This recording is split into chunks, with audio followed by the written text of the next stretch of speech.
Estamos de volta com o nosso Sempre com Você. Hoje, quinta-feira. Quinta-feira não, terça-feira. Adamo, bem-vindo. Olha, eu pensando lá na quinta-feira já. Boa tarde, Antonielle. Boa tarde ao pessoal de casa também. Acho que você já está pensando na quinta, porque sexta tem jogo do Brasil. Né? Quem vê pensa que eu sou a louca do futebol, né? Na verdade, não, gente. Eu gosto de Copa do Mundo. Na verdade, eu gosto também, né, de futebol, mas também não sou tão... A Antonielle fica bem motivada quando tem jogo do Brasil e acho que é paixão nacional, né? Todos os brasileiros ficam. Inclusive, nós vamos mostrar a reação de vários torcedores diante da vitória do Brasil ontem. Também vamos comentar da derrota do Japão, que perdeu de virada ontem, né, para a Bélgica. Foi um grande jogo. Inclusive, nesse momento está acontecendo o último jogo, né, dessa próxima fase, né, que é entre Inglaterra e Colômbia, que está 0-0 neste momento. E também vamos falar sobre política internacional, a eleição do novo presidente do México, que recebeu vários apoios, né? Inclusive o presidente Donald Trump ligou. Mensagem do Papa Francisco para o pessoal de casa. Vamos lá então. Ok. Vamos então falar sobre política. O presidente Michel Temer parabenizou o presidente eleito Andrés Manuel López Obrador pela vitória nas eleições presidenciais mexicanas nesta segunda-feira.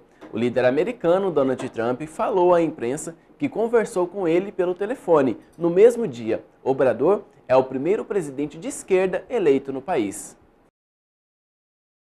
Michel Temer parabenizou em postagem no Twitter o vencedor das eleições presidenciais do México, Andrés Manuel López Obrador, nesta segunda-feira. Temer destacou que a amizade entre o México e o Brasil é forte e antiga. Ele ainda reafirmou uma plena disposição para trabalhar em favor da aproximação dos dois países. No mesmo dia, o presidente americano Donald Trump falou a jornalistas no Salão Oval da Casa Branca sobre a primeira conversa com AMLO. Acabo de falar com o presidente eleito do México. Tivemos uma ótima conversa por cerca de 30 minutos. Falamos sobre a segurança nas fronteiras, nossas trocas, falamos sobre o NAFTA, sobre um acordo em separado, apenas o México e os Estados Unidos. Foram ótimas conversas, acho que a relação será muito boa. A aproximação de Trump ocorre em meio à tensão criada pela dura posição de Washington em relação aos imigrantes ilegais. Em seu ambicioso projeto nacional para os próximos 6 anos, Obrador promete um governo austero, sem luxos ou privilégios. Meninos e meninas adolescentes devem ser vacinados contra o HPV.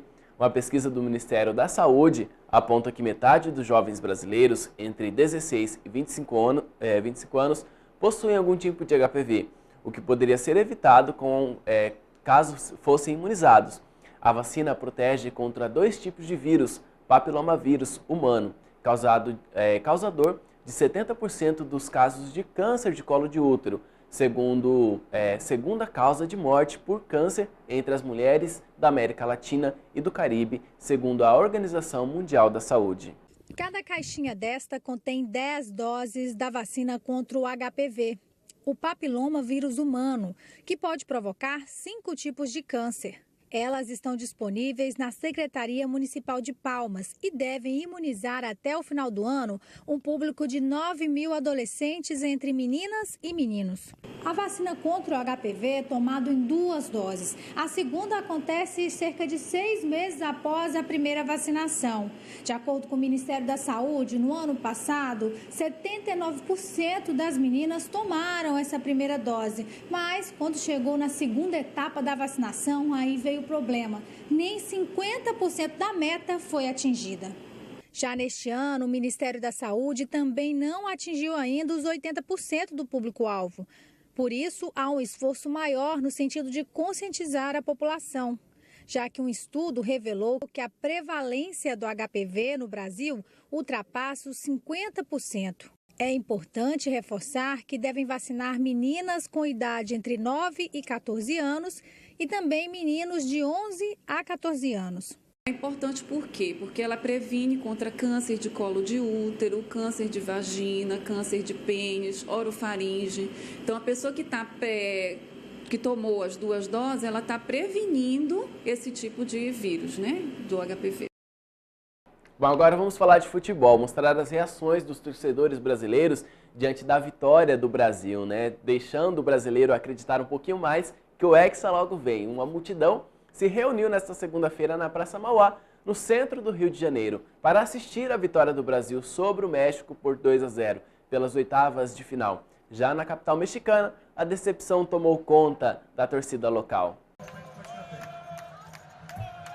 A torcida comemorou muito a classificação do Brasil para as quartas de final. No Rio de Janeiro, uma multidão de verde e amarelo se reuniu na Praça Mauá, no centro da cidade, para acompanhar em um telão a vitória de 2-0 da seleção brasileira sobre o México. Depois de um primeiro tempo de tensão, a torcida pôde enfim vibrar com os gols de Neymar e Roberto Firmino. Maravilhoso, o Brasil está crescendo a cada partida e vamos rumo ao Hexa. Nós queremos isso, sempre vencer e vamos vencer até o final. Pode ser nervoso, tudo muito choro, mas o Brasil em primeiro lugar. Enquanto isso, do outro lado do planeta, tristeza com mais uma eliminação mexicana nas oitavas de final de uma Copa do Mundo. O México começou a partida pressionando, mas o roteiro se repetiu. Os mexicanos não conseguem chegar às quartas de final desde o Mundial que sediaram, em 1986.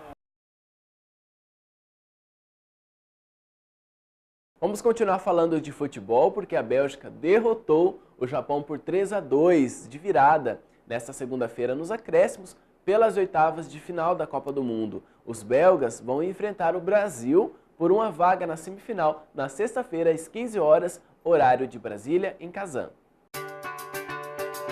A Bélgica sofreu para vencer o Japão de virada por 3-2 nesta segunda-feira em Rostov-on-Don e vai enfrentar o Brasil nas quartas de final da Copa do Mundo. Os samurais azuis surpreenderam ao abrir uma vantagem com Haraguchi aos 3 minutos do segundo tempo e Inui aos 7. Mas os Diabos Vermelhos, que estão entre os favoritos ao título mundial, reagiram e empataram com Vertonghen aos 24 e Fellaini aos 29. Quando a partida se encaminhava para a prorrogação, o goleiro Courtois iniciou um contra-ataque mortal, que passou pelos pés de De Bruyne, Meunier e foi terminar com Chadli, que aproveitou um corta-luz do atacante Lukaku e só teve o trabalho de empurrar para as redes. O golaço valeu a classificação belga para o desespero dos japoneses. Bélgica e Brasil se enfrentam por uma vaga nas semifinais na sexta-feira, às 15 horas, pelo horário de Brasília, em Kazan. Vamos agora para os assuntos da igreja. Na oração desse mês de julho, o Papa Francisco traz uma reflexão sobre os sacerdotes, o cansaço dos sacerdotes. Sabem quantas vezes penso nisso? Vejamos a explicação no vídeo.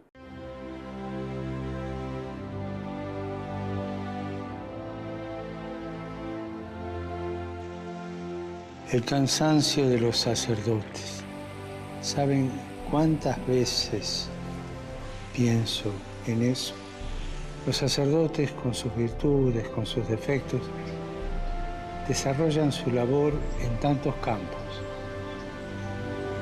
Y ante tantos frentes abiertos, no se pueden quedar parados después de una desilusión. En esos momentos es bueno que recuerden que la gente quiere a sus pastores, los necesita, confía en ellos.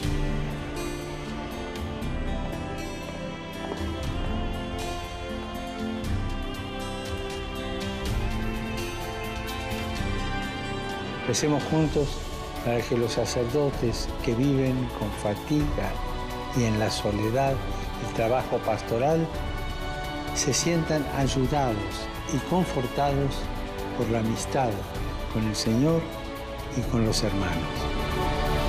Belo vídeo, né, realmente, do Papa Francisco. Para finalizar, vamos falar um pouco do nosso céu aqui da nossa capital, que amanheceu com o céu claro a parcialmente nublado e fica assim à tarde e à noite. A temperatura mínima é de 16 e máxima de 30 graus. A umidade está baixa, com mínima de 20 e máxima de 50%. Então fica em alerta, né, para poder manter o ar bastante úmido, né? Coloca uma toalha, um balde, né, com água, enfim. E amanhã, o dia amanhece com sol e com poucas nuvens e tem mínima de 20 graus. Essas foram as informações de hoje. Antoniela, com vocês. Salve Maria Imaculada. Salve Maria Imaculada. Adamo, obrigada pelas informações de hoje e amanhã te espero aqui. Um grande beijo para você, para sua família. Obrigada a você que esteve conosco hoje aqui. Sentiu no coração o desejo, né, de participar da Pastoral da Criança? Liga lá na Arquidiocese 33202800, procure informações, procure o Sr. Paulo e vamos fazer, né, com que o número de leigos cresça ainda mais e a gente possa fazer o reino de Deus acontecer, né? Nós somos protagonistas da história. Um grande beijo para você e para sua família e, é claro, eu te espero amanhã aqui à 1h45. Tchau, tchau. Mas isso não impede que eu repita. É bonita e é bonita.